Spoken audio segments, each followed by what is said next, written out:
Hello BookTube, my name is Elizabeth. Welcome or welcome back to my channel, Bouquins and Books.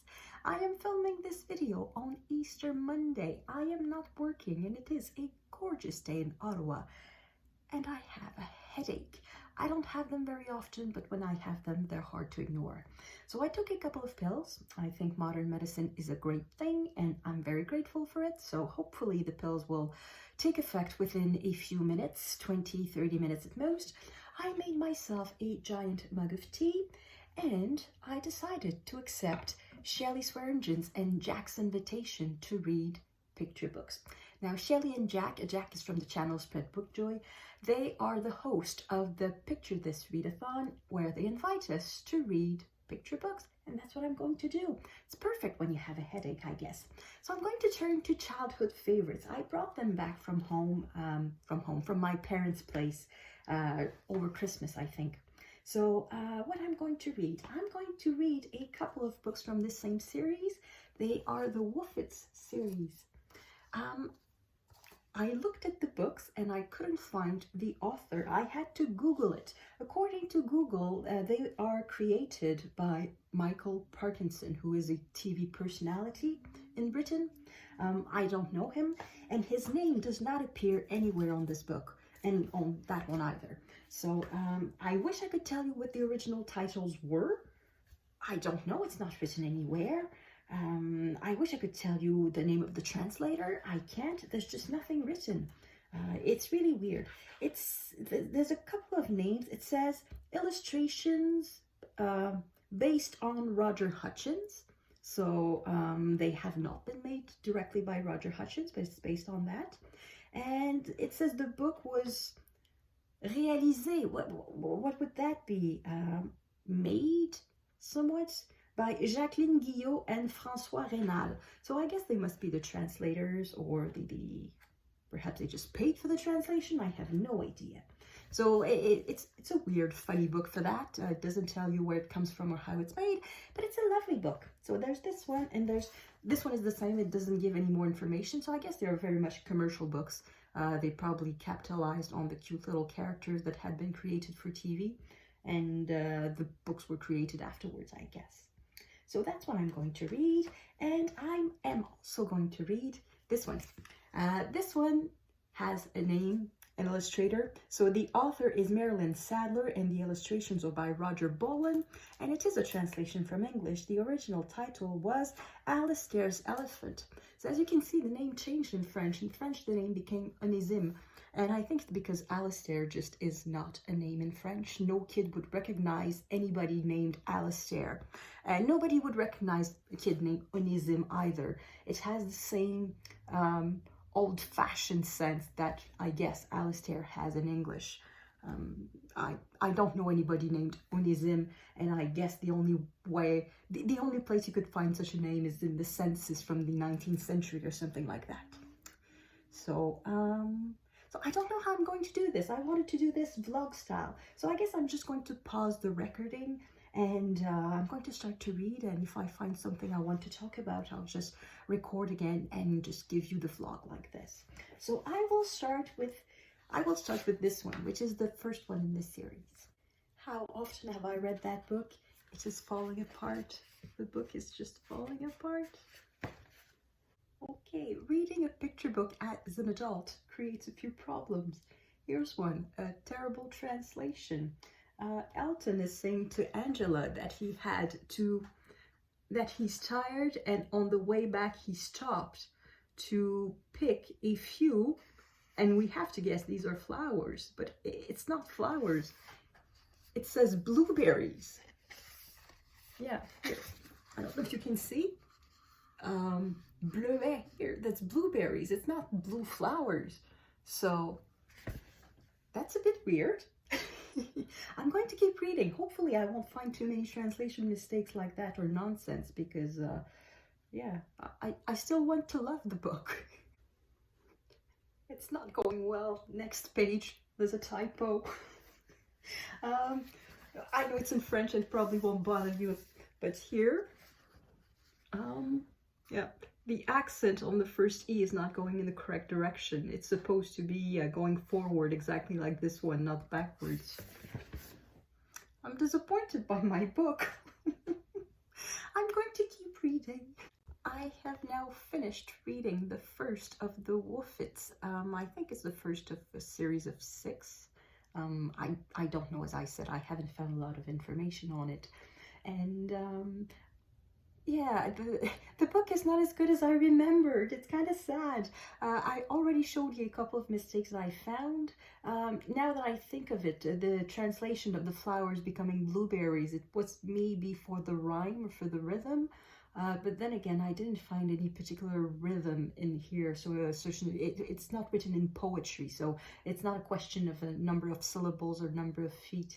That's not it. Maybe for the rhyme, but then they could have found another flower that ended with the same sound.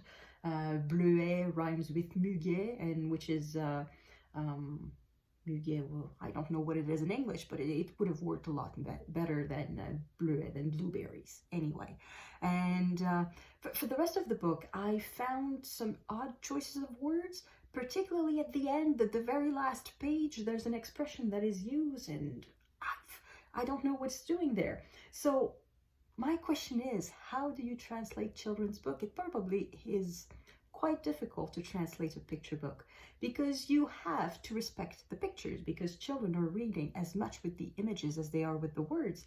And I don't know if I ever noticed when I was a child that blueberries was not matching with the pictures, with the flowers depicted on the picture. So I guess maybe it's not that important. Perhaps I don't know if it's to the image that I didn't pay attention, if it's to the words, or maybe I did pay attention at the time and I've just forgotten, because of course I haven't read that in like 35 years. So I don't know. So yes, also there's not much of a plot in there. The two cousins, they're supposed to be cousins, but there are little hearts everywhere when they talk to one another. So I guess they're pretty much they're more than cousins, really, or perhaps they're 19th century cousins. They did things that perhaps today's cousins don't do. So yeah, they are just hanging out together throughout the year. They're picking up flowers, digging the garden, having tea, and then at the end it's Christmas. So yeah, they're just hanging out together, which is not bad. So it doesn't have much of a plot, but it's cute and the drawings are really, really nice. So I'm going to read the second one now. And I'm back 5 minutes later, or maybe 10, and I've read this one, Des fleurs pour Maman Lavinia. So basically the plot of this book, if we can call this a plot, is that Angela is going to pick up flowers for her mother, and she goes into a field and the woods, and she picks up flowers with her cousin Elton and the dog. Yeah, and I think what I liked about these books, the drawings are absolutely lovely, but I think I like the sort of fantasy world that it presents. They go, I don't know where they live. I have no idea where they live, but I guess it's in a village of some sort, because they are in the countryside in like 2 steps. And there's a little sheep, and then we turn the page and there's a little rabbit, and then we turn the page and there's a little donkey, and then, as though it's not enough, there is a little Bambi there. So a little deer and birds and squirrels and hedgehogs, squirrels, birds, and all of that. So it's just a lovely place where to be. I think that's why I like the book. I wished I could have lived there. Wherever that field is, wherever that little village is, I probably wished I was living there and that I could just go outside and find flowers like that. I grew up in a suburb, which was very comfortable, but there are no fields close by. There were no fields close by, so there was no way that I could just go outside and see rabbits and deers and find wildflowers like this. So it's a bit of a fantasy world for that. So this is very lovely, and for this one the language was much better. I think the translation was much better in this one. I didn't find any mistake. I didn't find any clumsy use of expressions. So this one is much, much, much better. So great improvement over the first of the series. And the next one I'm going to read is about the big elephant. So I'm going to read that now. I have now finished this one, and this one is just adorable through and quite funny. It is the story of a kid named in French Onésime Graton, in English named Alastair something, who is just a very studious little boy. He's just the best kid in the classroom. And now you can see this. That means the picture has been modified for the translation. And I think this is a sign of a quality translation. Probably should say it was translated by, the name was written, I checked, by Jean-Pierre Carasso. So the drawings are by Roger Bolin. It was written by Marilyn Sadler, and the translation is by Jean-Pierre Carasso. So there's always a bit of adaptation that goes on. So pupil of the month, and that's Onésime Graton, so that's the French name. So that was kind of cool. And our little hero goes to the zoo on a Saturday. And when he leaves the zoo, he is followed by an uninvited guest. And the elephant will stick with our little Onésime and follow him to school and watch him eat and all of that until the following week, where finally Onésime goes back to the zoo on the following Saturday, and this elephant is quite sad to have to leave his friend, but Onésime is happy that he will now be able to concentrate on his studies because the elephant is back. But we can guess that he will have a new friend for the week. So that is the story of Alastair or Onésime. And I realized while reading this book as an adult that I very much liked the funny sense of proportions. Our little boy compared to the gigantic elephant. I thought that was very funny.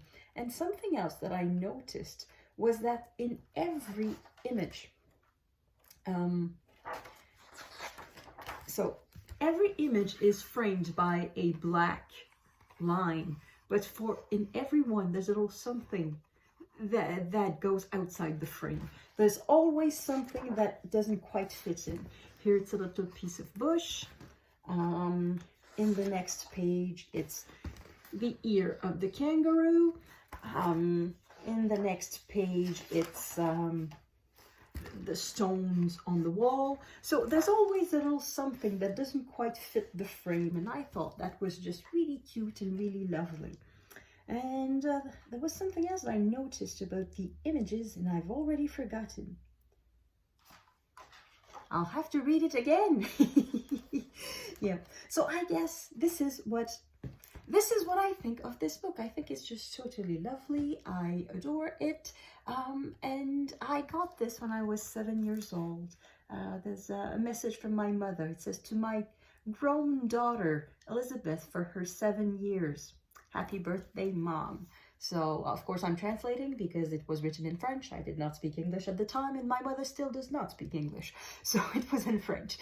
So it's a lovely book. I really like it, and I really like elephants. I don't know if it's because of this book, but it's a bit funny when we are asked, what is your favorite animal? I'm not 6 years old anymore. Do I really have to have a favorite animal? But my answer would be elephants. I like elephants. When I turned 30, I wanted to go on a trip. I wanted to go abroad, and I thought, okay, what is it that I want to do for my 30 years old? And I thought, I want to see real elephants. So I went on a safari in the south of Africa, and not in South Africa, but in Southern Africa. And I saw real elephants, and they are magnificent. Yeah, I love elephants. So maybe it's because of this book. I love elephants. So that's the book. And I have one more book that I will read. I forgot about it earlier, but I remembered it as I read. It is this. This is by Oliver Jeffers. It is an omnibus collection of The Boy. There are 4 books in there. There's How to Catch a Star. Just give me a second. How to Catch a Star, Lost and Found, The Way Back Home, and Up and Down. I bought this book. This is absolutely, completely because of YouTube and BookTube. last summer when Shelley Swearingen did her review of Lost and Found. I was thinking about this book, and I was about to place an order with Book Outlet, and I needed something to round up the order to get free shipping.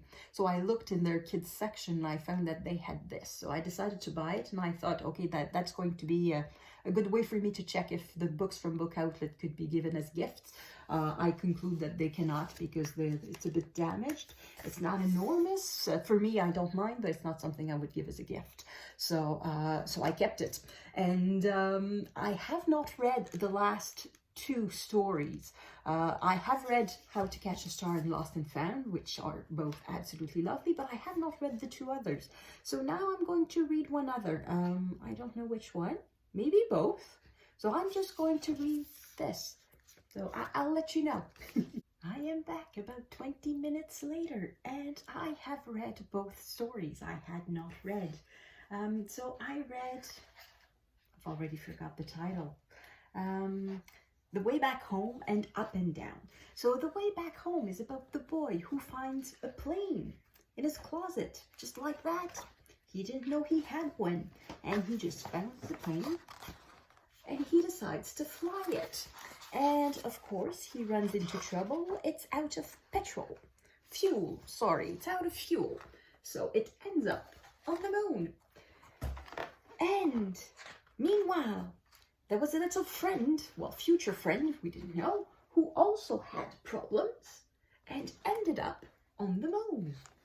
And the little boy, by the way, I should say, it's full of spoilers, my reviews. So they agree that they need help. So the little boy just goes back on the earth, and he swims home to find the stuff that he needs. And then he climbs a mountain, and there's a rope, and he just goes up the rope back on the moon. And they repair their things, and they each go their way home. And all through reading this book, I just could not help but think rationally, and my scientific mind just kept saying, it's not possible, it's not possible, it's impossible, you cannot do that, that's not how it happens. So I cannot say that I really enjoyed the book. I know it's supposed to be full of whimsy and it's supposed to be for kids, it's a fantasy and all that, but you can't just fly to the moon on a plane, and you cannot just jump from the moon to the ocean. And if you end up in the ocean, you cannot just swim home. The ocean is going to swallow you. So I don't know. I cannot say that I really appreciated that book. It's not my sort of nonsense. I prefer the other type of nonsense. And Up and Down, we have our friend, the little penguin that we met in Lost and Found. He wants to learn to fly. And that is much, much cuter.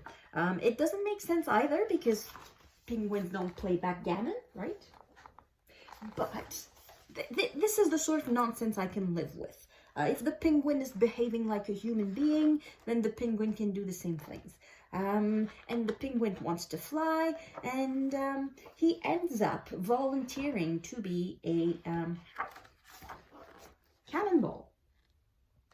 And when I do that, I don't know what you see because I can't see a thing. And that's a really, really cute story at the end. The moral of the story is that if penguins cannot fly, it's because penguins don't like flying. So, yeah, that is really cute. So I really preferred that one. So, right, this is an omnibus collection, and the difference, well, there's something extra. So we have the 4 picture books, but for each picture book, we also have a few pages of original writing and original sketches. Well, of course, they're reproductions, but they are the origins of the story. And there are a few explanations by Oliver Jeffers of how he came up with the story and why, and things like that. So we have really the sketches and the first draft, I guess, of the story. And we have that for each story, so that's quite interesting. So that's it. So now it's noon, so I guess that's it for my half a day of reading picture books. The headache is almost gone. I guess if I go take a walk outside, I'll be just fine. I'll be able to enjoy the beautiful day. So I hope you are having fun. I hope you are enjoying reading picture books or other type of books, grown-up books. And thank you everyone for watching. I will see you in the next video. À la prochaine.